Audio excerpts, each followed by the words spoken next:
বিসমিল্লাহির রহমানির রহিম।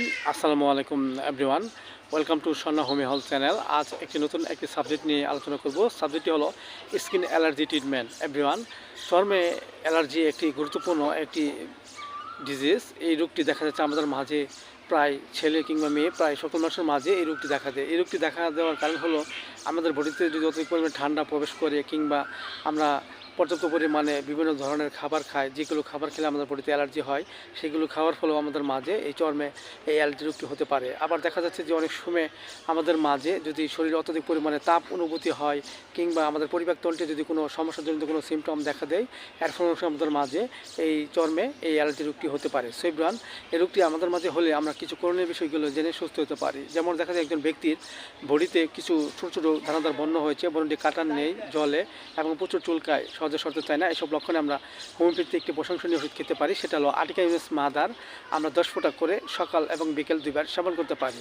আবার দেখা যাচ্ছে যে এই রোগ আক্রান্ত ব্যক্তিটি যদি তার বডিতে যদি কিছু বর্ণ হয়, বর্ণটি দানাদার, ছোটো ছোটো এবং দেখতে লাল বর্ণ, প্রচুর চুলকায় এবং জলে, এইসব লক্ষণে আমরা হোমিওপ্যাথি আরেকটি ওষুধ খেতে পারি, সেটা হলো আর্সেনিক অ্যালবাম 30। আমরা 2 ফোঁটা করে সকাল এবং বিকেল 2 বার সেবন করতে পারি। আবার দেখা যাচ্ছে যে একজন ব্যক্তির পূর্বে তার বডিতে অ্যালার্জি রোগটি ছিল, কিন্তু বর্তমান সময়ে তার অ্যালার্জি রোগটি নেই, কিন্তু হঠাৎ একদিন দেখা যায় তার বডি প্রচুর চুলকাচ্ছে এবং ব্যথা করে, সহজে সরতে চায় না। এসব যে লক্ষণগুলো, সেই লক্ষণ অনুযায়ী আমরা হোমিওপ্যাথি একটি ওষুধ খেতে পারি, সেটা হলো হাইড্রোসিস 30। আমরা 2 ফোঁটা করে সকাল এবং বিকেল 2 বার সেবন করতে পারি।